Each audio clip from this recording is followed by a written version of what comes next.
La vie en entreprise, est-ce vraiment un enfer? La liberté d'abord, bien avant la sécurité de l'emploi, de plus en plus de jeunes refusent les CDI.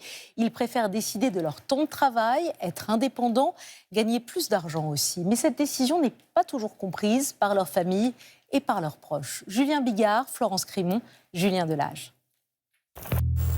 Le Graal d'une carrière pendant longtemps, c'était le CDI. Une même entreprise toute sa vie. Un emploi à durée indéterminée, c'est inespéré, quoi. Moi, ça fait 30 ans que je suis ici. Mais aujourd'hui, ils sont nombreux à ne plus rêver du CDI. À le quitter, le refuser. Pas pour moi. Pour eux, le CDI, c'est non merci. Dans cet entrepôt en construction, 4 soudeurs s'affairent sur la tuyauterie. Parmi eux, Clément Mollet. Sauf que lui n'est plus salarié, il est devenu indépendant. Le patron, entre guillemets, c'est moi. Se voir imposer des chantiers ou travailler à des heures fixes, il a essayé, mais très peu pour lui. C'est pas fait pour moi. En étant indépendant, on a plus le choix sur le travail qu'on veut réaliser et surtout ce qu'on veut pas faire. Et question revenu, pas de regret. Il touchait 1 800 € par mois quand il était salarié. Aujourd'hui, il impose ses tarifs aux entreprises qui font appel à lui, car il y a une pénurie de soudeurs. Entre 2200 et 4000. Il y a des mois où vous êtes à 4000. C'est arrivé, oui. Ça, si vous étiez en CDI... C'est plus compliqué. Et voici celui qui a fait appel à Clément pour l'entrepôt. Ensuite, on attend que les machines soient en position.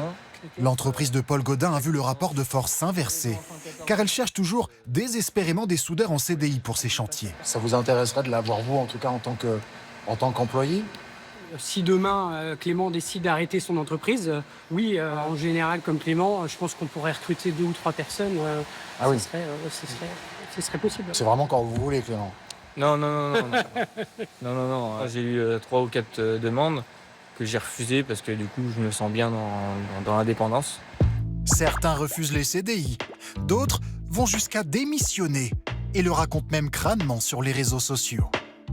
Je démissionne tout simplement. Dans la vie, il faut savoir s'écouter. Pourquoi j'ai quitté la gendarmerie?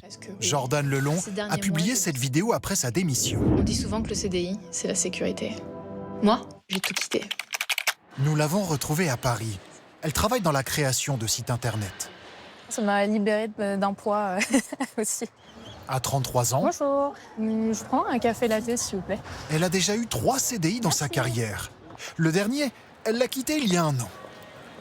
Ce qui me saoulait, la routine. Parfois avoir l'impression d'être une fourmi et de ne pas avoir d'impact. Alors, elle a décidé de se lancer seule en auto-entrepreneuse. Travaille entre chez elle et cet espace de coworking. Un saut dans le vide, pas toujours compris par ses proches. Ma mère, première réaction, c'est t'es sûre de ce que tu fais là? Parce que, mine de rien, même si t'aimes pas ton travail, t'as toujours de l'argent qui tombe à la fin du mois, etc. Et c'est peut-être ça qui fait un peu peur. Type achat immobilier. Typiquement, c'est vrai que ça, c'est le type d'action qu'on peut moins faire en étant indépendant. Une nouvelle génération plus libre, plus exigeante envers les entreprises. À 25 ans, Emma Louva en est un exemple. Elle a accepté un CDI dans une entreprise nantaise, mais à une condition, télétravailler à l'étranger. Après l'Argentine, la voilà à Bologne pour vivre avec son petit ami italien. J'ai eu de la chance parce que mon entreprise ne m'a pas dit non à cette expérience-là. Mais si la réponse avait été négative, je pense que je serais partie, honnêtement. Rassurée par le plein emploi dans certains secteurs, ça va? Je voulais t'appeler pour faire un point sur les perfs SEO. la génération d'Emma serait-elle devenue trop difficile, voire capricieuse? Il y a beaucoup de clichés autour de notre génération de feignants, qui ne supportent pas l'autorité ou qui n'a pas forcément envie de travailler. Moi, je ne suis pas forcément d'accord avec ces clichés-là. Je pense que simplement, on a des attentes, encore une fois, différentes de nos aînés et on privilégie beaucoup la vie personnelle, l'équilibre vie pro-vie perso au CDI. Selon le baromètre de l'école de commerce l'EDEC, 4 jeunes sur 10 disent ne pas souhaiter signer un CDI à la sortie de leurs études. C'est la question que tout le monde se pose en se réveillant le matin. Comment je m'habille? Eh bien, sachez que 97% des Français estiment que l'apparence compte en entreprise. Bien s'habiller peut booster votre carrière et votre confiance en vous. Du coup, certains en appellent à des conseillères stylisme. Émilie Queneau, Mathieu Auville, David Fossard. Un nouveau poste, nouvelle garde-robe. Ça, tu vois, typiquement, ça, j'arrive plus à le mettre. À 50 ans, Séverine Guizard vient d'être nommée au comité de direction de son entreprise. Pour endosser ses nouvelles responsabilités, elle a fait appel à cette conseillère en images qui rhabille les cadres supérieurs. J'avais pas les codes, j'ai pas été élevée dans un monde hyper élégant. Ouais, féminin. En fait, c'est surtout dans un but de gagner confiance en moi. On n'a pas la même envie de se dépasser dans tel vêtement ou tel vêtement. S'il y a trop de décontraction, on est plus à la cool. Le constat est sans appel. Une bonne partie des vêtements de Séverine va disparaître de son placard. Et pour les remplacer, la conseillère table sur un grand classique de la femme d'affaires, le tailleur. Ouais. Waouh. Eh ben ça change. C'est canon. L'habit ne fait pas le moine, ça permet quand même d'entrer au monastère. Quand on a quelques codes comme ça professionnels, et le blazer, ça fait partie des codes corporate qui sont évidents. Ce tailleur, à 500 € tout de même, aidera-t-il Séverine dans sa carrière? Les Français, en tout cas, en sont persuadés. 97% pensent que l'apparence compte en entreprise. Une étude américaine l'a chiffré en espèces sonnantes et trébuchantes. Plus 2152 € par an pour les cadres apprêtés par rapport à leurs collègues moins soignés. Bien présenté est associé à rigueur et compétence. Certaines entreprises imposent même un code vestimentaire légal, encore faut-il le justifier. Marianne Labenne a raté un contrat parce qu'elle refusait de porter des talons. Ils sont bien rangés, hein. Je les utilise plus. C'était jusque-là un outil de travail pour cette hôtesse d'accueil dans l'événementiel. Mais il y a 2 ans, à cause de problèmes de santé, elle demande à porter des chaussures plates. C'est juste inconfortable, en fait. Surtout quand vous êtes debout toute la journée. L'entreprise décide de ne plus la faire travailler.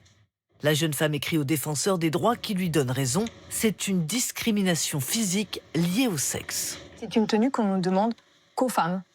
Voilà, ce n'est pas une tenue. Porter des talons, on ne demanderait jamais à un homme. Vous en pensez quoi, ça? Une profonde injustice. Mariam en est restée là, mais elle aurait pu porter plainte. En France, la discrimination à l'embauche fondée sur l'apparence physique est un délit passible de 3 ans de prison et 45 000 € d'amende. Alors l'apparence en entreprise, toujours un diktat? Dans les années 80, un banquier, ça ressemblait forcément à ça. Mais les temps commencent à changer, même dans les banques. C'est toujours simple, c'est un jean, une chemise et une veste. Ici, c'est chacun son style. Talons et veste, plus habillé. L'établissement traite avec ses clients exclusivement en ligne. Style un peu large. J'aime bien être un petit peu tranquille, confortable. Mais le changement est récent. Il y a vraiment eu un avant et après Covid. Peut-être aussi la mise en place du télétravail qui est passée par là. Derrière cette apparence décontractée, il y a bien un code plus subtil. Détendu, certes, mais soigné. C'est un enjeu d'intégration, de communication.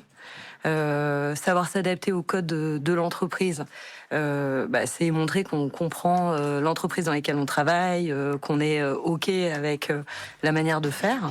Une bonne présentation reste donc essentielle en entreprise. Un recruteur forge en grande partie son opinion dans les 30 premières secondes. Et pour réconcilier les Français avec la vie de bureau, le télétravail pourrait-il être la solution? Dorothée Lachaud, bonsoir. Bonsoir, Léa. Contrairement aux idées reçues, une étude révèle que le télétravail permet d'améliorer la productivité et donc les revenus pour l'entreprise. Et oui, c'est la conclusion d'une enquête de l'INSEE qui a été menée pendant 3 ans sur 6600 sociétés. L'Institut a pu constater qu'en moyenne, une entreprise qui mettait plus de ses salariés en télétravail gagnait en productivité. D'abord, du côté de ses équipes. Travailler en partie à domicile permettrait à la fois une meilleure organisation de l'entreprise, plus d'autonomie, mais aussi moins de temps de transport. Et ça compte.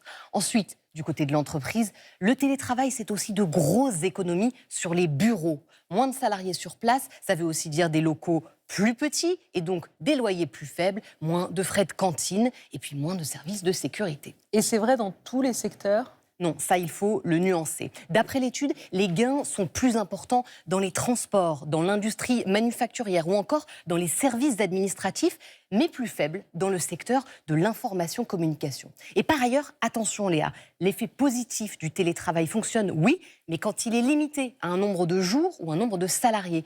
Au-delà de 20 à 25% des effectifs en distanciel, eh bien, les bénéfices sur la productivité disparaissent. Merci à vous, Dorothée Lachaud. Vous participez aux cagnottes, vous, en entreprise, à France Télévisions? Très régulièrement. J'espère. Participer ou pas, justement, mettre 10, 20 ou 50 euros, c'est le dilemme de beaucoup de salariés face aux cagnottes pour les pots de départ. Quelques euros par-ci, quelques euros par-là. Mais à force, certains disent ressentir une pression financière. Alors jusqu'où faut-il participer pour rester dans l'équipe? Jean-Christophe Batteria, José Boulestex. Les fêtes ne sont pas rares dans cette jeune entreprise de 40 salariés. Mais ce soir, l'occasion est particulière.